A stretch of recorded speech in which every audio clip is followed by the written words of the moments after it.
जुनीमोर तालुक्याच्या नवेगाव बांध येथील एकमेव असलेल्या बस स्थानकपासून तर इंदिरानगरपर्यंतच्या रस्त्याची दयनीय अवस्था झाली आहे. संपूर्ण रस्त्याला खड्डे पडून अनेक ठिकाणी पाणी साचल्याचे दिसून येते. रस्त्यात खड्डे की खड्ड्यात रस्ता असा प्रश्न अनेकांच्या मुखातून ऐकायला मिळतो.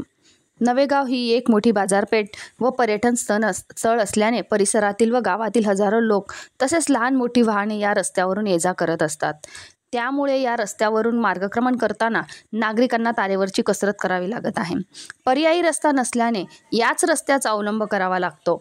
जवळपास 5-6 वर्षापूर्वीच हा रस्ता तयार करण्यात आला होता. त्यानंतर रस्त्याला खड्डे पडले व रस्ता जलमय झाला. स्थानिक ग्रामपंचायतीने मरमपट्टी करण्याचा प्रयत्नात लाखो रुपयाचा निधी खर्च केला, मात्र जखमा दुरुस्त करण्यात अपयशी ठरले. संबंधित अधिकाऱ्यांना विचारल्यास नवीन रस्ता लवकरच तयार होईल अशी खोटी आश्वासने देतात. मुख्य रस्ताच नव्हे तर गावात अनेक ठिकाणी जसे समाधान हॉटेलच्या मागे, जिल्हा परिषद शाळेच्या मागील कॉलनी, इंदिरानगर येथेही ठिकठिकाणी रस्त्यात खड्डे पडून पाणी साचल्याचे दृश्य पाहायला मिळते.